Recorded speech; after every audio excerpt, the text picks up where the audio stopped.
Hello, everybody. Ed Yardeni here. It's February 13th. Hope you had a good week. I know it wasn't a great week in the market, but it was a pretty good January, certainly. Now we're in February, and let's see how that plays out. Tomorrow is Valentine's Day, and I hope you enjoy that as well. But I suppose we'll see how things play out at 8:30 in the morning when the CPI comes out in the U.S. There's a possibility that it could be a Valentine's Day massacre if the inflation number is a bad number. It's a very difficult to assess what we're going to see tomorrow because they changed the seasonal adjustment factors, and there's some concern about the impact of that. At the end of last year, it turned out that there was a little bit more inflation on a monthly basis. The year over year didn't change simply because what they did is they adjusted the seasonal adjustment factors, not the underlying data. So when you take the year over year, that stayed the same. And I think when these numbers come out tomorrow, we'll be looking to see whether we're making any more progress on a year over year basis. Again, the monthly data can be quite volatile and unpredictable.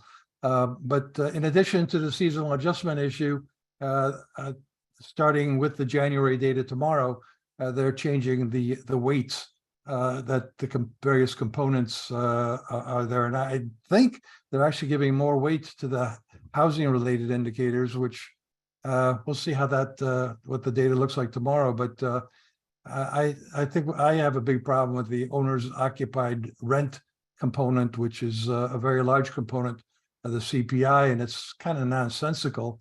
From a statistician standpoint, it's something you need to make everything balance. The house has to have some impact on the consumption, and so they figure out what a house provides as services to owners. So as far as I'm concerned, I'm not paying rent to myself, but that's what the CPI shows. So we'll see how that plays out. But as we know, the Fed and everybody knows that the rent component of the CPI is flawed. It's a lagging indicator. It reflects all current leases, whereas we know that new lease inflation is coming down rather sharply. But that's the good news. It may start showing up. It's come down quite sharply in a fashion that it may start showing up in the CPI and the consumption deflator rent measures sooner rather than later. At this point, I'm still thinking it's rent inflation isn't going to peak until the middle of this year, but I have been watching the 3-month annualized numbers, and they kind of look peakish. So we'll see how that goes. But then, of course, we'll all be focusing on services excluding housing. The Fed has come out with a measure for that using the personal consumption expenditure deflator, which is their preferred measure of consumer inflation. So that we won't get for a couple more weeks. But the CPI has something in there called core services, in other words, excluding food and energy and excluding shelter. And I showed you in the QuickTakes just the other day that there's some correlation, not a perfect correlation, between that series and the Fed's preferred measure of core services, excluding housing in the PCED. So I'll be looking at that, and we'll all be looking at it rather carefully, see how it goes. But I think the market is expecting something like 0.5 on the headline and something like 0.4 on the core. Depends on which vendor of consensus expectations you're looking at here. But everybody will be looking at the year-over-year comparisons to see if headline and core continued to moderate. I think they will. I think inflation is continuing to moderating. I don't think we need a recession to bring inflation down, but we'll see how that goes. So let's turn to the subject of this morning briefing, which is sort of related to the inflation news. The inflation news, obviously, we care about because it matters to us individually as consumers and as buyers of bonds and stocks in terms of valuation. But most importantly, in the immediate sense of why it matters to us in this business, is that it influences the Fed's monetary policy. And in a similar way, financial conditions influences Fed policy. There are various measures put out by various private organizations looking at an index of financial conditions.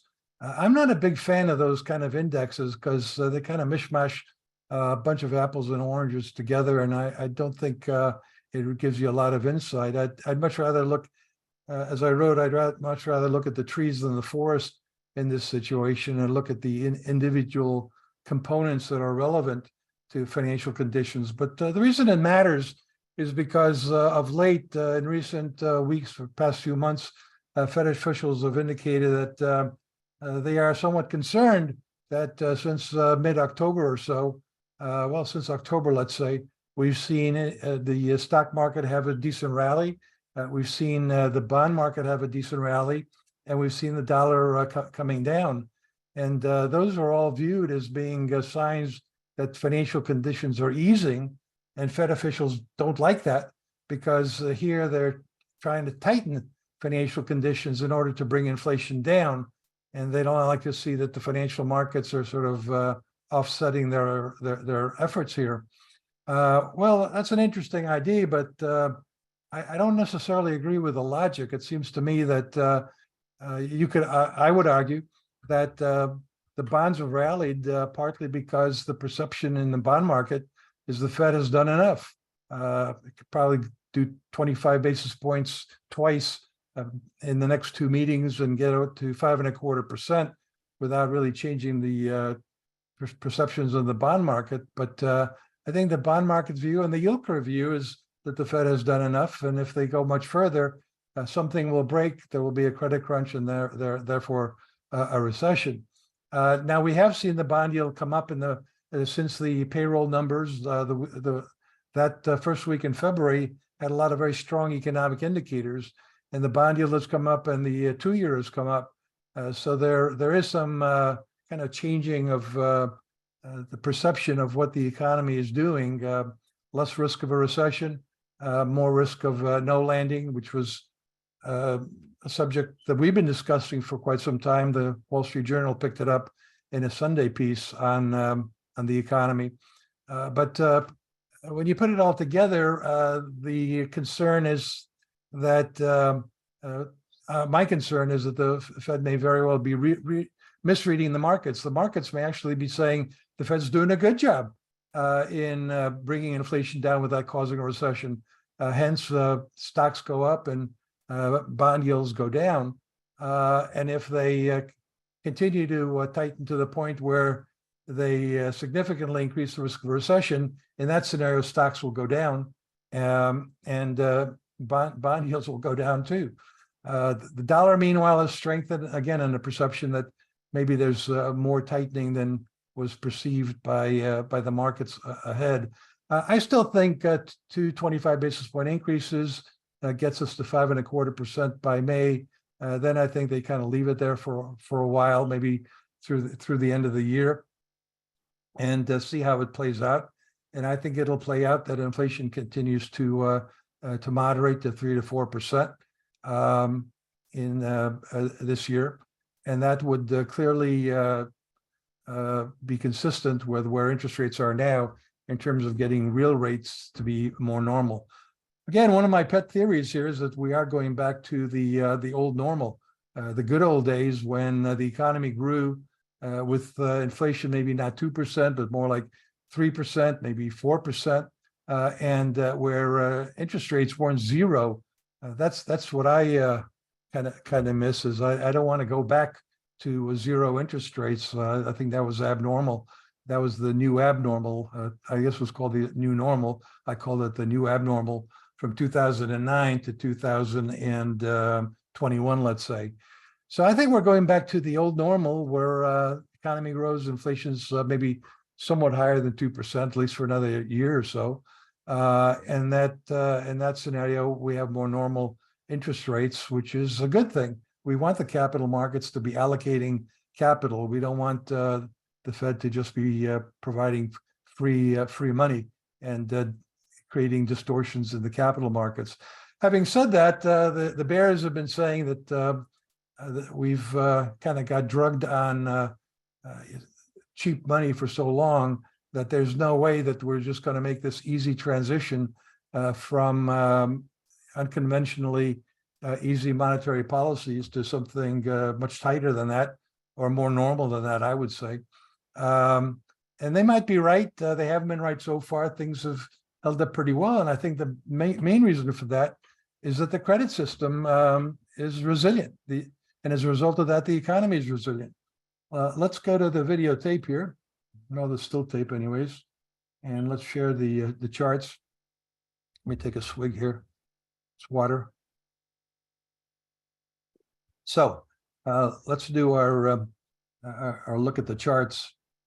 So here you're in figure 1, we're looking at the federal funds rate, and you can see the federal funds rate versus red shaded areas are when the federal funds rate's going up, and blue shaded areas are when the federal funds rate's going down. And you can see along the way we've indicated when financial crises started, and you can see that on your own on the chart here. And it's pretty clear that in the past, more often than not, financial crises made the peak in the federal funds rate, and then the federal funds rate came down. So there really aren't too many instances where the federal funds rate goes up and then kind of goes sideways for a while. There is this back here in 2005, more like 2006. That's a while, but most of these other experiences have been up and down, up and down.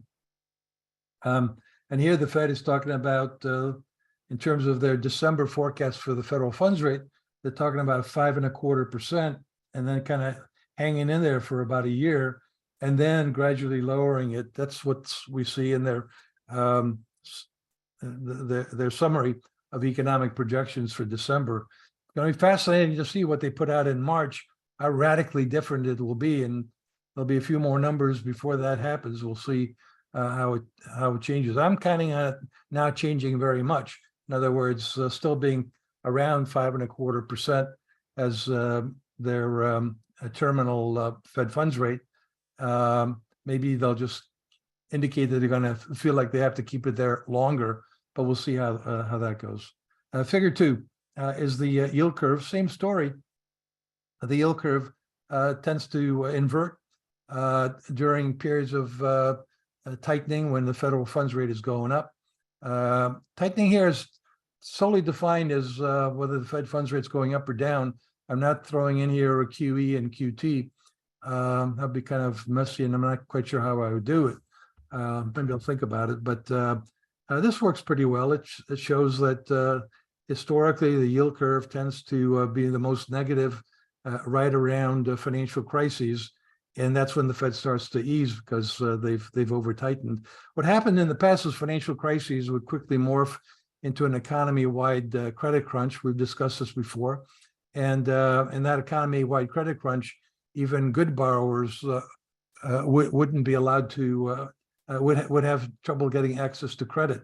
This time around, we've, I guess, had some financial crises. They were kind of punk. I mean, the cryptocurrency crisis last year, SPAC, meme.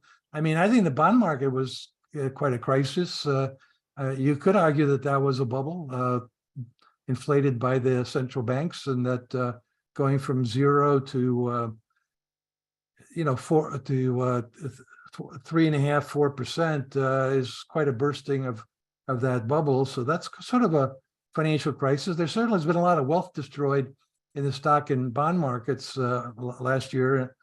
Even through the rallies we've just had. And yet, despite that, we're not seeing an economy-wide credit crunch. The banks are in good shape. Other financial intermediaries seem to be in good shape. There's arguments that, well, just wait. The zombie companies, when they have to roll over their debts, are going to go under. Well, that may be, but they won't all go under at the same time. And that will actually reduce some of the deflationary pressures in our economy from companies that shouldn't be in business, but for the fact that the central banks provided free money.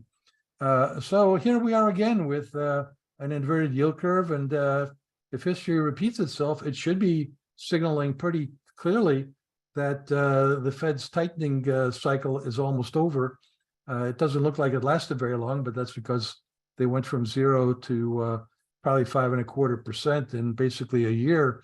And that tightening, as a result, is showing up in an inverted yield curve. So we'll see. I mean, the 2-year and the 10-year peaked in October, and now this recent backup suggests that it ain't over until it's over. But tomorrow's CPI obviously will have some, maybe an important impact on all of our thinking of where this goes from here. Figure 3 is just a close-up of the yield curve. Back here, I looked at the Fed funds rate versus the 10-year. This is my preferred yield curve measure, which is the 10-year versus the 2-year, but we only have it back to 76. So we're not showing all the financial crisis. We're just showing the tightening and easing policy cycle. This is another way to look at the yield curve, just looking at the two components, the 2-year and the 10-year. And again, when you could stare at it on your own, but it's pretty clear that what happens during tightening periods is that the 2-year and the 10-year go up, and somewhere along the way, the 2-year goes up faster than the 10-year, then exceeds the 10-year, which is when it inverts, and that pretty much marks the end of the tightening cycle. But that was because, again, something broke. Now, that raises an interesting question. If nothing breaks this time, if we don't have a credit crunch, then maybe we don't have a recession. Then maybe without a recession, if you can't get inflation down without a recession, then the bears are going to be right. The Fed is going to be put in the position where they have to keep raising interest rates. It's the debate. We've all been focusing on the soft versus hard landing debate, and we've been in the soft landing camp. But now there's increasing buzz about no landing. This is something we've been talking about since the beginning of the year, that there might be no landing after all. And then you got two varieties of no landing. One is a disinflationary no landing, where inflation continues to moderate. That's why tomorrow's number will be rather important, because the markets have come around to our view that it's not likely to be a hard landing anytime soon. It's more likely to be a soft landing or a no landing. And if it's a no landing, then we need further confirmation that we can actually see inflation coming down in that scenario. If it's a no landing that's inflationary, then we're in trouble. Then the bears will turn out to be right, that this was a rally in a bear market. I don't agree with that. I still think October 12th was the low in the S&P 500, and that marked the bottom of last year's bear market. I think we're in a bull market, but that doesn't mean we can't have corrections along the way as we kind of test that who's right on the macro story. Meanwhile, again, and looking at financial conditions, they don't look terribly tight when you look at the spread between high yield corporates and the treasuries. But this is not a leading indicator. This is like, by the time this thing spikes, we've all lost money already. It's too late to do anything about it. It's too late to panic. Let's put it that way. And right now we can see that based on this spread, the financial conditions do look like they've actually eased somewhat. Here's another spread, the mortgage spread versus the 10-year. That widened dramatically. I don't think it was a credit quality issue so much as back here on January 5th of 2022, the Fed released its December FOMC minutes, and they indicated pretty explicitly that the Fed wanted to get out of the mortgage business over time. And so I think that was one of the contributors, in addition to interest rates going up, of course. And so again, that looks pretty tight, though. I mean, this is, I guess, some easing, but still we got very high mortgage rates. We are seeing mortgage applications bottoming out. I mean, at some point after that kind of fall, it should bottom. It's not going to just go into a free fall forever. Meanwhile, commercial industrial loans, with the exception of that spike when everybody was calling in their lines of credit during the pandemic, during the lockdowns, we're basically at an all-time record high on C&I loans. So financial conditions aren't tight there. No credit crunch there. No credit crunch in consumer credit. You can see that all-time record high in consumer credit, including this series is consumer credit cards, revolving credit. This is student loans and auto loans, all-time record highs. Mortgage applications, as I said, they bottomed after a steep decline. They look like they're picking up now. Much will depend on where mortgage rates go from here, but we have seen home prices come down in some areas, mortgage rates coming down enough that there's clearly some demand even at these elevated levels for existing and new homes. This is another look at all loans at the commercial banks, not just C&I loans, not just consumer loans, not just mortgage loans, but altogether, all-time record high. Oops, sorry about that. Let's see. Yeah, so I'm on my touch screen here. Then we have these senior loan officer surveys, and they certainly looked about as bad as we've seen in the past during not just financial crisis, but credit crunches. And you can see that this is the percent of loan officers tightening standards for commercial loans, C&I loans, to large and small firms. So that's tightened quite a bit. It's really not first quarter data. It's a survey in January for the fourth quarter. So things were quite tight in the fourth quarter. You can look at that on your own. Well, look at this one. This is senior loan officers saying that C&I loan demand is strong. I don't get it. I mean, we just looked at the loan demands of C&I loans, and they're all-time record high, and they're reporting this kind of weakness. So I'm a little skeptical. These bankers are so paranoid about the Fed and other regulators that they try to come across as cautious as possible to tell the regulators that they're being careful. But here again, this is all commercial real estate. Maybe there's a lot more anecdotal evidence that things are slowing down in commercial real estate, construction, and so on. Here's another chart for stronger demand for commercial real estate loans, and that's commercial. Okay, so that's down about as bad as it gets during previous credit crunches, recessions, and so on. This is more mortgages, stronger demand for residential mortgage. Again, this is asking the loan officers what they're seeing, and they're saying it's the worst demand for residential mortgages. And of course, that's partly because people aren't going to go and get a mortgage when they hear that the banks are making it pretty hard to get a mortgage. But in addition to that, there's the affordability issue. So that all looks, this is auto loans. So that all looks like financial conditions are pretty tight. Then again, when you ask small businesses how things are going, they're still, I mean, 7% of them are saying that the credit is harder to get than last time. That's not much of a problem, and certainly not like the credit crunches we've had in the past. But it's going up. It's not going down. It's not staying low. Then again, when you ask these folks, these small business owners, what's the most important problem you have? They're all saying, and not all of them, they're, to be exact, 32% of them are saying it's inflation, whereas financial and interest rate problems is down to like 3%. So go figure. We can, in our business, we can certainly see the impact of tighter financial conditions. The issuance, this is new U.S. corporate security issues on a 12-month sum basis. You can see the bonds and stocks are down. It's not a total calamity here. I mean, they were up quite a bit. When we look at bonds, we see that bond issuance by non-financial corporations has dropped from $1.5 trillion on a 12-month basis back here. I think it was around 2021, early 2022.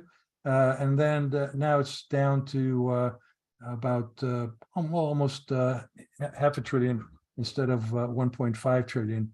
So, I mean, this was a big spike. They saw that interest rates were at record lows, and they snapped up all that good money at zero interest rates or close to there. And so they've got lots of bonds now that they've issued that are at record low interest rates, not too bad. So maybe that means that they're not going to be in any particular rush to refinance those. This is the stock market. It's a scaling issue here. This is, what in trillions, this is in billions, but this is the SPACs and all the other excitement that we had over the past couple of years in new issuance, and then it just kind of dropped rather sharply across the board. Finally, Fed officials view the dollar as being an indicator of financial conditions. And in there, some of them express the view that when the dollar is strong, financial conditions are tight. When the dollar is weak, financial conditions are easing. So maybe they're a little bit concerned that the foreign exchange markets also been easing the way the stock and the bond markets have been easing. But I view the dollar more as an indicator of what's going on in the global economy. When the global economy outside the US is doing well, the dollar tends to be weak. When the global economy is not doing so well, then we are seeing that the dollar tends to be strong. So we've had a strong dollar coming out of the pandemic, and then the global economy suddenly looks better since last fall, and so the dollar takes a drop here.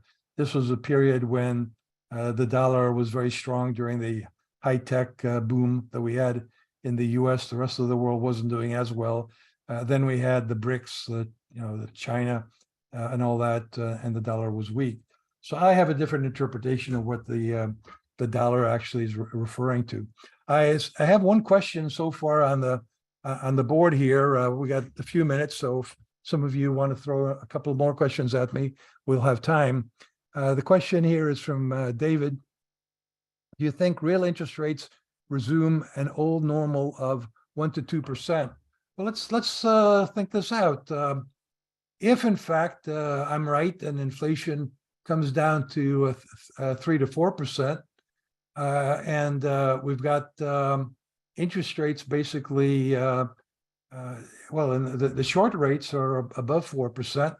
The long rates, I'm talking about govies, of course, are more are between 3 and 4%.